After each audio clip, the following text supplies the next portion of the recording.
Obrigado por nos acompanhar nesta transmissão do culto a Deus na Primeira Igreja Batista do Pará.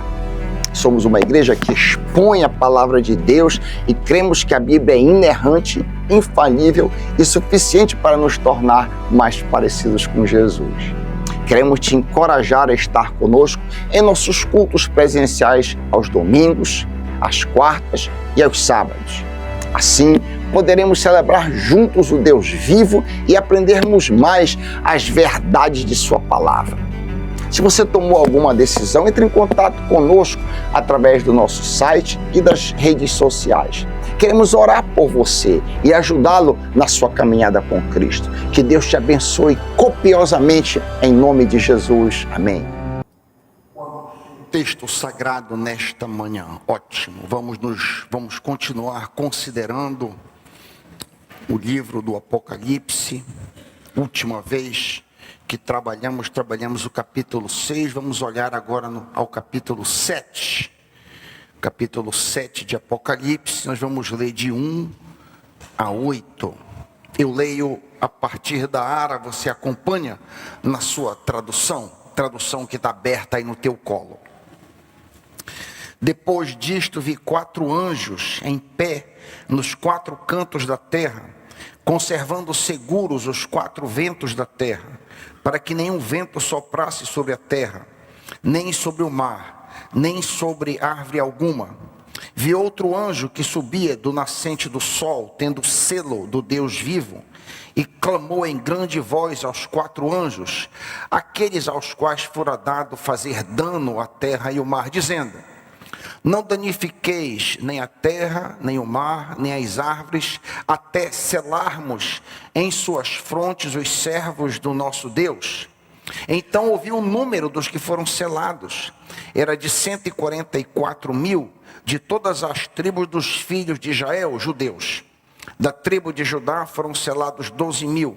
Da tribo de Ruben, 12.000, da tribo de Gade, 12.000, da tribo de Asser, 12.000, da tribo de Naphtali, 12.000, da tribo de Manassés, 12.000, da tribo de Simeão, 12.000, da tribo de Levi, 12.000, da tribo de Isacar, 12.000, da tribo de Zebulon, 12.000, da tribo de José, 12.000, da tribo de Benjamim, foram selados 12.000. Pai, esclarece a tua palavra, ajuda-nos a entender o relacionamento entre a primeira e a segunda aliança. Ajuda-nos a compreender melhor o relacionamento entre os judeus e nós, cristãos. É a nossa oração em nome de Jesus, e o povo concordando diz: amém.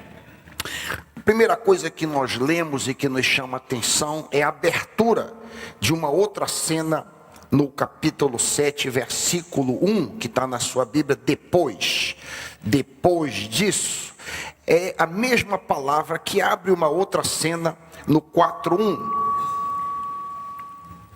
E a mesma palavra que abre uma outra cena no 4:1, se você voltar uma página, você vai ver que a cena aberta aqui tem a mesma palavra, 4:1. Depois destas coisas. O capítulo 7 está dividido em 2 partes, cada uma iniciando com a palavra depois. Uma no versículo 1 e outra no versículo 9. Você pode bater os olhos em 7, 9, que você vai ver a mesma palavra. Este capítulo inteiro, ele é composto de 2 partes. A primeira parte lida com Israel. Nós lemos aí, inclusive, o nome de todas as tribos. A segunda seção lida com a igreja. Nestas sessões aqui, nós vemos 2 movimentos. O primeiro movimento trabalha a proteção dos judeus piedosos. Os judeus piedosos, judeus tementes a Deus, são protegidos da ira de Deus na terra. Nós lemos essa proteção de 1 a 8, enquanto a igreja, 9 em diante, será arrebatada para apresentar-se diante do Cordeiro. Imediatamente antes do derramamento da ira de Deus, os mortos em Cristo ressuscitarão e junto com os crentes vivos serão arrebatados para encontrar o Senhor nos ares, a fim de recepcioná-lo de volta à terra, tal qual uma noiva recepcionaria com bem-vindo o seu noivo.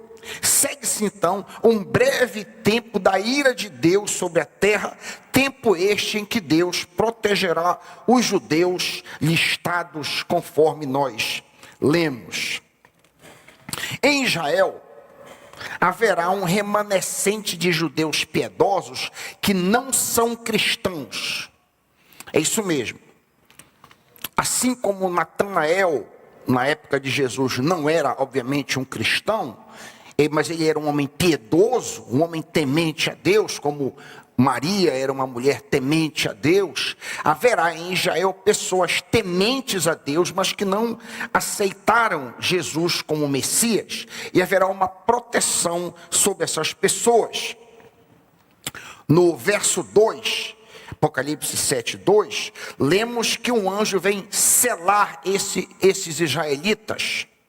É interessante que há uma referência a este evento em Daniel 12:1. Se tu quiseres manter um dedo aí em Apocalipse 7 e te voltar para o Antigo Testamento, tu vais ver que existe uma menção justamente a este evento em Daniel 12:1.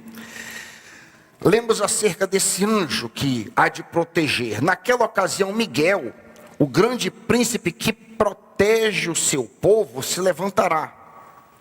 Haverá um tempo de angústia, tal como nunca houve, desde o início das nações e até então. Mas naquela ocasião, o seu povo, os judeus, todo aquele cujo nome está escrito, será salvo, ou melhor, será protegido. Eu acho que vale muito a pena nós falarmos um pouco, temos falado várias vezes a partir desse púlpito, mas é muito bom a gente martelar essa mesma questão, porque há uma confusão muito grande entre os cristãos que não sabem bem como agir com Israel. Por exemplo, Israel está em guerra agora, lá na faixa de Gaza. Nós devemos favorecê-los, nós devemos ser a favor ou contra eles? Isso é uma pergunta que eu ouço frequentemente. O que é que eu faço com Israel, pastor? Há uma linha de teólogos que acham que todas as tratativas de Deus com Israel acabaram quando Jesus veio ao mundo. Porém, isso não é verdade, como nós vemos em Romanos capítulo 11. Deus fez um trato físico, promessas físicas a Israel que permanecem. Não quer dizer que eles são salvos. Salvação é só através de Cristo, salvação espiritual, para ir para o céu. É proteção física, morreu, perece no inferno. Mas é uma proteção especial. Há um trato especial que Deus fez com os judeus. E esse trato permanece. Olha comigo, Romanos capítulo 11. Olha comigo, Romanos capítulo 11. É importante entender isso, por causa da confusão que eu acabei de dizer, que reina entre muitos cristãos. O que fazer com Israel, o que fazer com os judeus? Olha o que diz Romanos. Os capítulos de 1 a 8 de Romanos lidam com a salvação de todos os povos.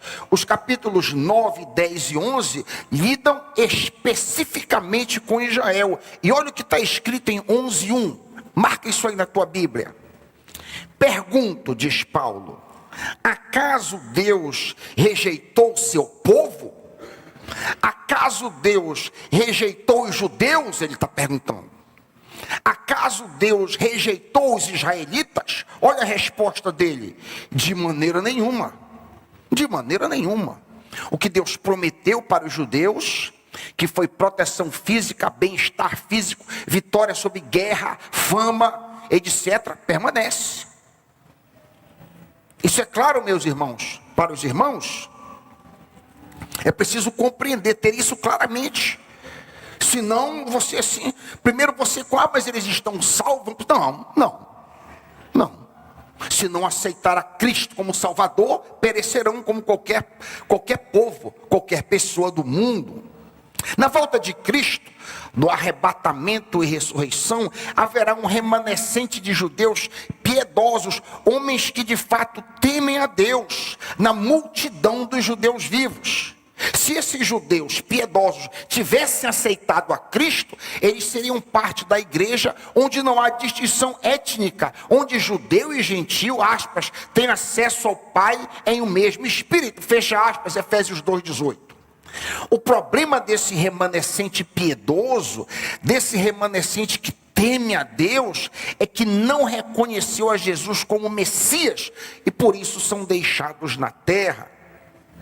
Israel hoje, a nação Israel, hoje é constituída de 48% de agnóstico e ateu. Apenas 11% dos judeus que estão em Israel hoje são ortodoxos. E desses, sabe lá o coração de cada um, se de fato é temente a Deus ou é um mero religioso. Não sabemos. O fato é que Deus é fiel. Deus é fiel e tudo que Ele promete, Ele cumpre. Lemos em Romanos, tu estás aí com Romanos 11 aberto, lemos em Romanos 11, 28 a 29, com respeito à nova aliança, com respeito a nós, crentes, os judeus são, aspas, nossos inimigos. E eu já tenho visto cena em Israel, que a pessoa está pregando e o judeu ortodoxo bate na pessoa. Eu já vi filmado isso. Diz Paulo, eles são nossos inimigos. Agora ouça o resto. Mas quanto à eleição, eles são amados por causa dos patriarcas. Mas por que, Paulo? Por que razão isso? Pois os dons e chamados de Deus são irrevogáveis. Deus não volta atrás naquilo que Ele prometeu. Deus é fiel. Embora eles não aceitem, perecerão no inferno, mas as bênçãos físicas, e a gente vai falar daqui a pouco de algumas, a bênção de fama, prosperidade, avanço militar, possessão da terra, continua. Isso é claro, meus irmãos. Para os irmãos, repito, existe muita confusão com respeito a essa distinção aí, no que diz respeito aos israelitas e nós, cristãos. O fato é que Deus elegeu uma nação e fez tratativas especiais com esse povo e não voltou atrás. As promessas são de que Deus daria uma terra. Você pode ler essas promessas, por exemplo, em Deuteronômio 28. Deus fez uma promessa com esse grupo étnico aí, que Ele daria uma terra para esse pessoal, que Ele iria proteger fisicamente, Ele iria torná-los muito famosos. Israel, queridos, é do tamanho de Sergipe. Israel é um ovinho do tamanho de Sergipe. Você sabe quanto por cento Sergipe é do Brasil? Sergipe é o menor estado do Brasil, tá? Sergipe é 0,26, 0,2 do Brasil. É um cisco. Israel é desse tamanho, só para você ter uma ideia da proporção da coisa. Israel, pasme, está nos noticiários o tempo todo. O que é isso? Por que isso? Você já ouviu nos noticiários a ilha de Mali, por exemplo?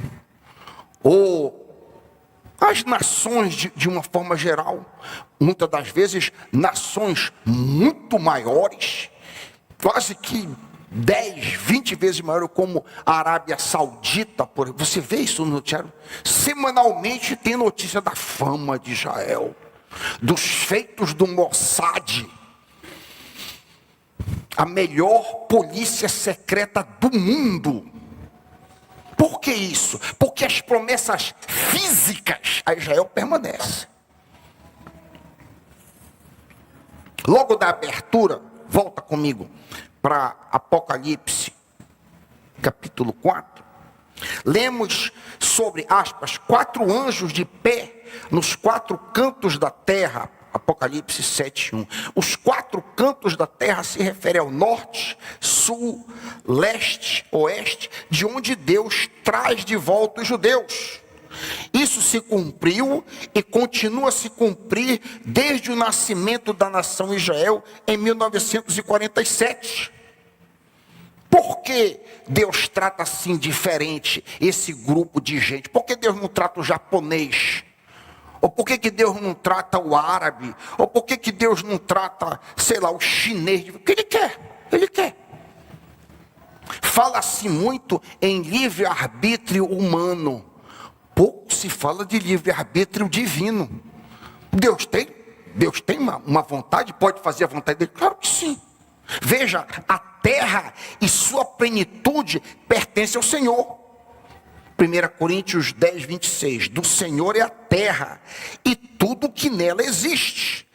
E quando Deus repartiu as nações do mundo, Ele deu a elas as suas heranças, como nós lemos em Deuteronômio 32, 8. Ele faz como Ele quer. Quando o Altíssimo, aspas, quando o Altíssimo deu às nações a sua herança, quando dividiu toda a humanidade, estabeleceu fronteiras para os povos. Deus havia dito a Abraão que iria separar uma terra para ele e para os seus descendentes. Gênesis 15, 18, aos teus descendentes dei esta terra, desde o ribeiro do Egito até o grande rio Eufrates. Essa terra foi prometida a Israel, e esta terra foi a terra sobre a qual Salomão reinou enquanto rei de Israel. Durante o reinado de Davi, Israel foi expandido, e a máxima expansão foi quando Salomão reinou. Essa expansão máxima que Israel teve, que é muito maior do que o Israel tem hoje, é o reinado que Jesus vai ter quando ele vier a esse mundo no milênio. Lemos em Gênesis 35, 12. Diz assim o Senhor a Jacó: a terra que dei a Abraão, o avô dele, e a Isaque, o pai dele, dou a você e também aos seus futuros descendentes. Por isso que eles estão lá. Por isso que eles estão lá. Não é uma coincidência, não. É mão de Deus cumprindo. Deus é fiel e cumpre o que Ele quer, como Ele quer. E dá sem precisar dar satisfação a nós, homens. Mas Deus não está fazendo distinção entre nós brasileiros e japoneses. E daí? Deus é soberano.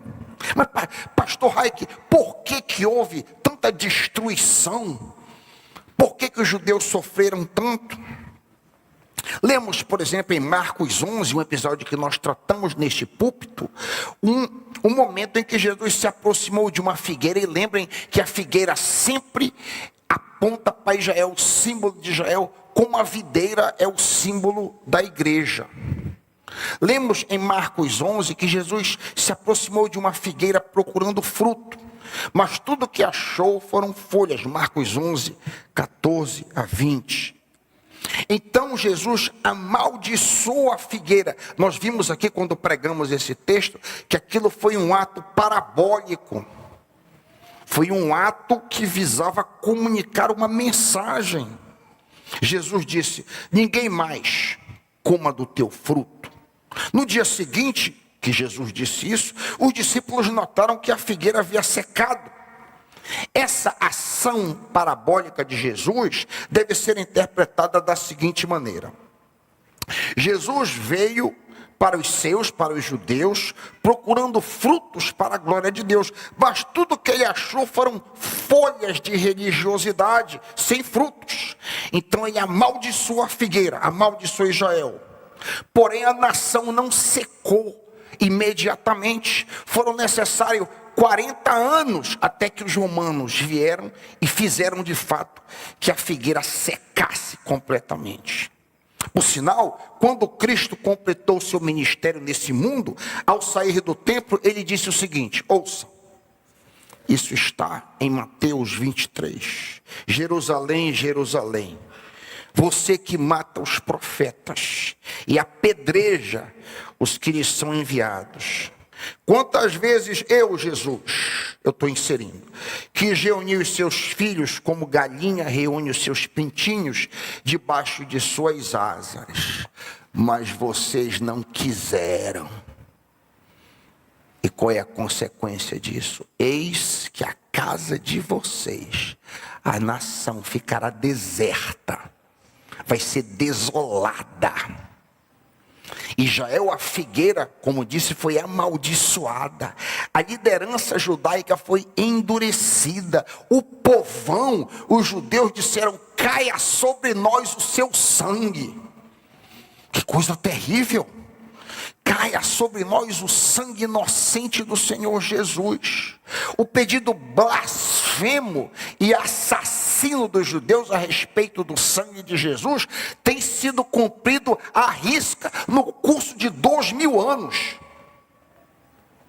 Quando Pilatos percebeu que não estava obtendo nenhum resultado, mas pelo contrário, estava iniciando um tumulto, mandou trazer água, lavou as mãos diante da multidão e disse, palavra de um pagão, olha, palavra de um ímpio que não conhecia nada de Bíblia, não sabia nada de Moisés, de aliança, de nada. Eu estou inocente do sangue desse homem, a responsabilidade é de vocês. Todo o povo respondeu, ouçam, que o sangue dele caia sobre nós e sobre nossos filhos. Meus irmãos, e caiu mesmo. E o sangue inocente de Cristo, conforme eles pediram, assim sucedeu. 40 anos após eles dizerem isso, os exércitos de Tito invadiram Jerusalém, destruíram o templo e, segundo Flávio e Joséfos, passaram no fio da espada 1.100.000 judeus e levaram cativo 97.000. É interessante, eu não sei se você conhece esse dado histórico, mas é muito interessante. Sabe que os romanos eram tanto gabolas, né? E faziam aquelas paradas de glória, quando retornavam a Roma, faziam aquelas paradas gloriosas, com o povo saudando. Vocês sabiam que Tito não aceitou a glória? Um ímpio, um pagão.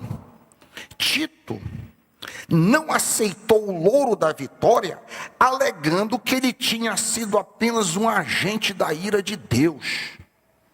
Eu vou ler as palavras do general Tito, aspas. Não há mérito na conquista de um povo abandonado por seu próprio Deus. Eu fico pasmo com esse tipo de coisa. Que você tem um povo com acesso à Bíblia, com a Bíblia na mão, estudando a Bíblia. Os fariseus é o maior exemplo. E que quiseram matar Jesus. E você tem, por outro lado, um centurião romano que não entendia nada de Bíblia, não sabia de nada, na cruz diz, verdadeiramente esse cara é filho de Deus. Como é isso, meus irmãos? Isso tiramos uma lição para nós. Nós vamos ter cuidado que pelo fato que a gente tem tanta informação, a gente não seja enganado. A história do castigo e restauração de Israel começa, na realidade, muito antes de Cristo. Como é do conhecimento de todos, os judeus tiveram a nação dividida em 2 reinos após a morte de Salomão em 900 a.C.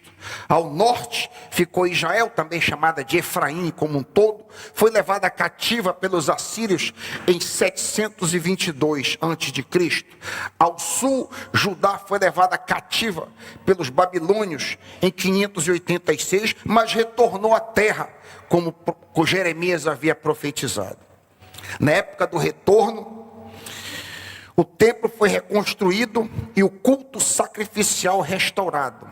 Todavia, Israel nunca foi espalhada por todas as nações, como aconteceu no ano 70, com a destruição de Jerusalém por Tito, seguida pela grande revolta de Bar Coba em 132. Vale frisar que Moisés havia profetizado esse espalhamento mundial 1500 anos antes dele acontecer. Lemos em Deuteronômio 28, 64, Moisés dizendo aos israelitas: o Senhor espalhará vocês por todas as nações, de um lado ao outro da terra.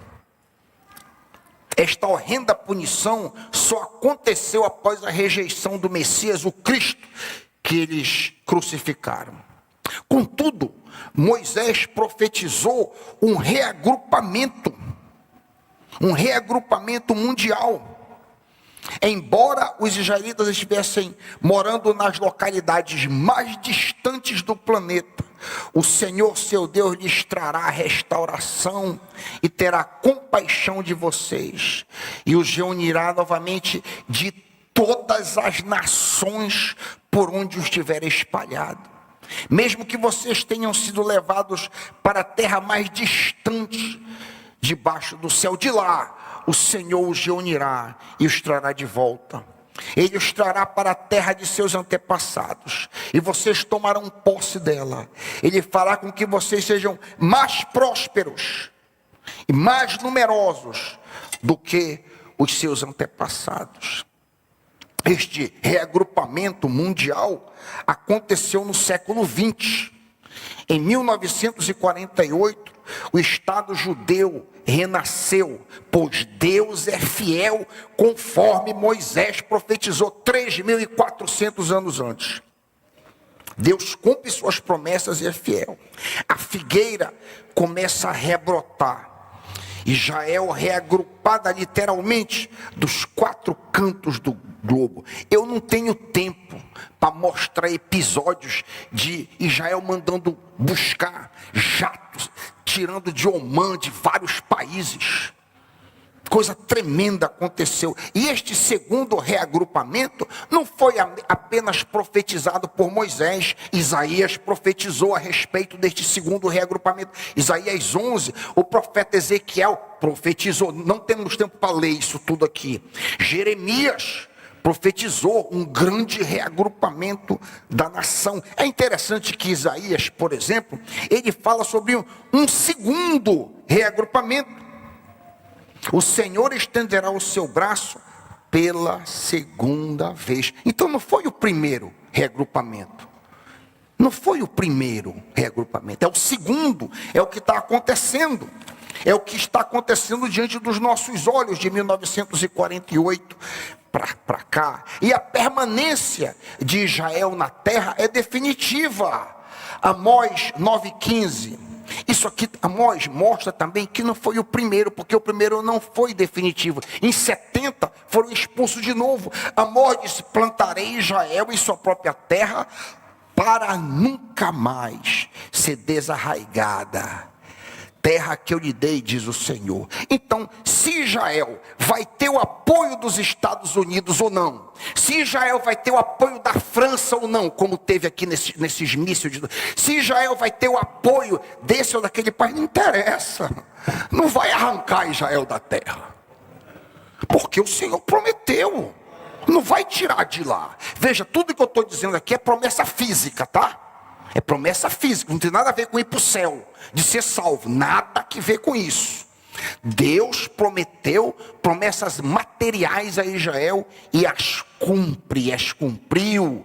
O Deus de Abraão, Isaque e Jacó manterá os judeus em Israel definitivamente. A razão atual dos judeus se verem forçados a construir constantemente novos enclaves é que a imigração continua. É interessante que essa contínua imigração é profetizada em Zacarias 10, 9 e 10. Você sabia disso? Essa contínua imigração que está acontecendo, construindo kibbutz, construindo cada vez mais kibbutz, é profetizado.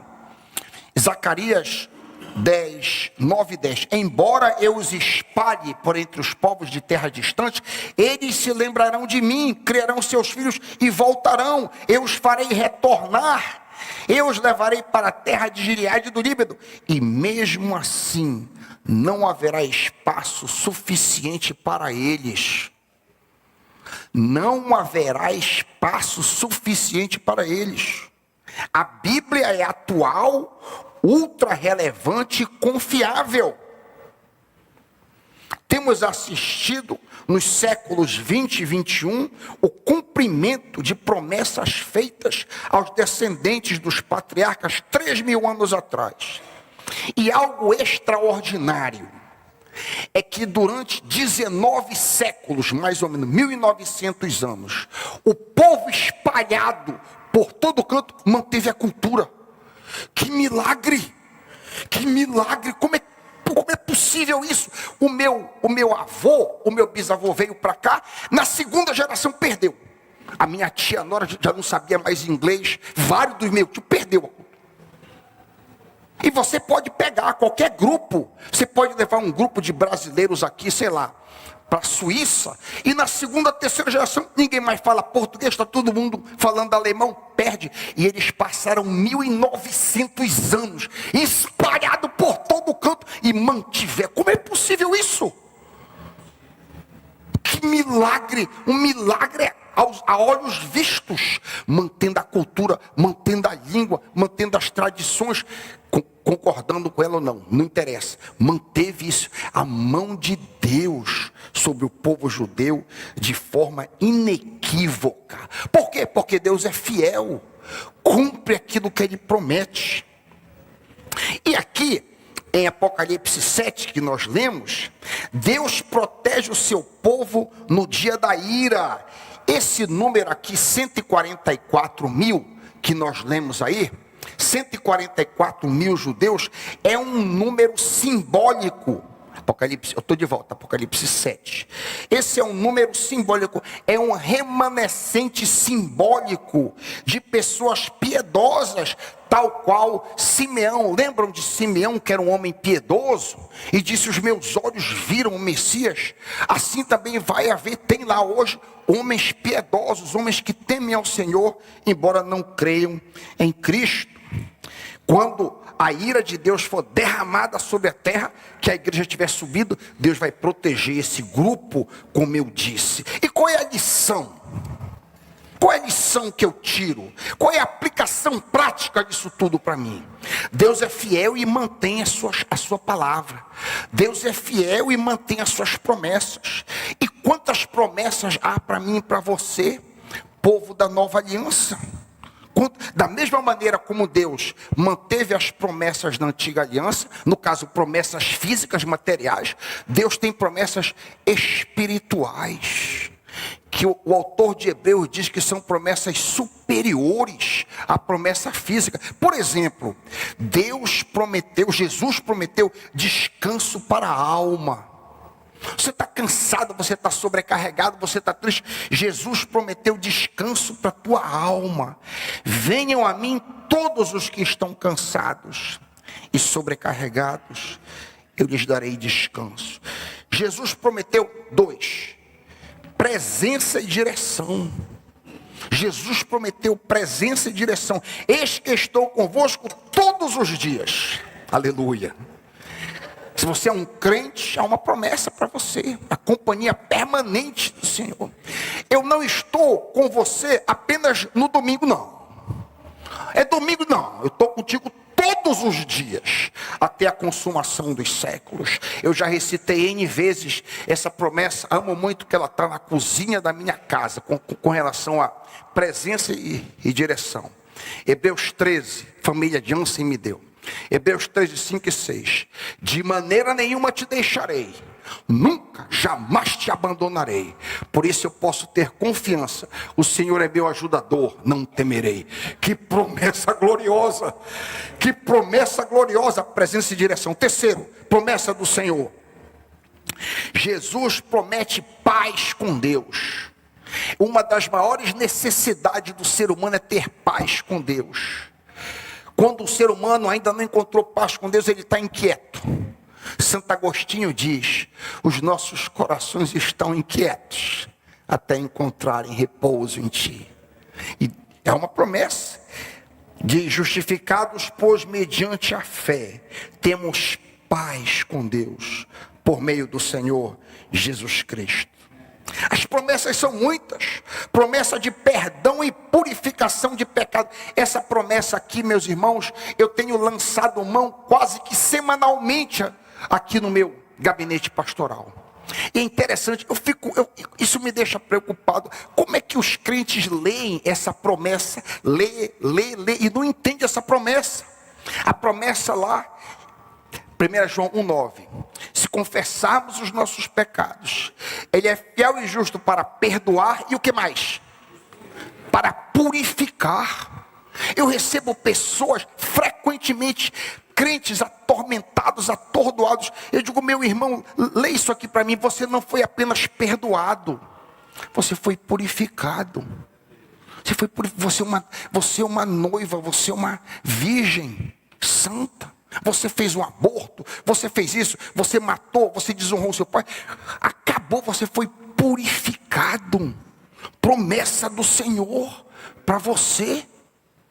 Você pode ter um recomeço de vida. Tudo que você precisa fazer, já que a promessa é condicional, é se confessarmos. Você quer confessar o seu pecado? Confesse o seu pecado, promessa do Senhor, não é minha, que você será perdoado, você será lavado do seu pecado e você será purificada. Não interessa o que você fez. Geralmente eu dou até exemplos para chocar a pessoa. Às vezes a pessoa me acha que eu sou um santarrão, né? Eu digo, eu matei 2 pessoas. A pessoa me olhando. Eu matei 2 pessoas. Eu cometi 2 abortos. Isso é um crime. Mas Deus me perdoou e me purificou. Aleluia. Deus me purificou. Eu não poderia ser um pastor se Deus não tivesse me purificado. Promessa preciosa. E outras tantas promessas. Promessa de vitória sobre o pecado. Na antiga aliança não havia promessa de vitória. Havia promessa de perdão de pecado. Mas não havia promessa de que eles poderiam vencer o pecado. Então eles tinham um ciclo infinito de perdão de pecado. Infelizmente muitos crentes vivem assim também, mas sem vitória, porque o pecado não terá domínio. O pecado, promessa de vitória, o pecado não terá domínio. Não é talvez não tenha domínio, não é isso que ele diz. Não vai, não pode. Você está lutando. Isso não quer dizer que você pode vencer um determinado pecado da noite para o dia. Não é isso que ele está dizendo. Mas você tem a esperança de vencer aquele pecado duro. Eu tenho esperança de vencer todos os meus pecados. Eu tenho esperança. E eu não dou tréguas a ele. Tem pecado que eu luto há 20 anos. Mas a promessa do Senhor é que nós vamos ter, ele será chamado Jesus, porque salvará o seu povo, não para ir para o céu, mas dos seus pecados. Você tem um pecado reticente na tua vida, te agarra nessa promessa. O Senhor me dá vitória sobre isso. E outras tantas, vida eterna. Texto muito conhecido, porque Deus amou o mundo de tal maneira que Deus seu filho no jeito para que todo aquele que crê não pereça, mas tenha vida eterna. Tem a vida eterna. Ouça, quem crê no Filho é quem tem. O verbo está no presente. Tem a vida eterna. Hoje, você não vai ter a vida eterna quando você chegar no céu. Não. Você tem a vida eterna aqui. Quando você recebe o Espírito Santo, você recebe Deus. A vida de Deus no seu coração. Promessas preciosas. Pastor Raik, essas promessas são para mim, são para você. O mesmo Deus, e eu encerro, o mesmo Deus que fez promessas aos judeus, promessas físicas, e manteve as promessas, foi fiel para manter as promessas. O mesmo Deus fez promessa para você e para mim agora, e é fiel para manter as suas promessas. Amém, meus irmãos? Que Deus aplique a sua palavra no seu coração em nome de Jesus, amém.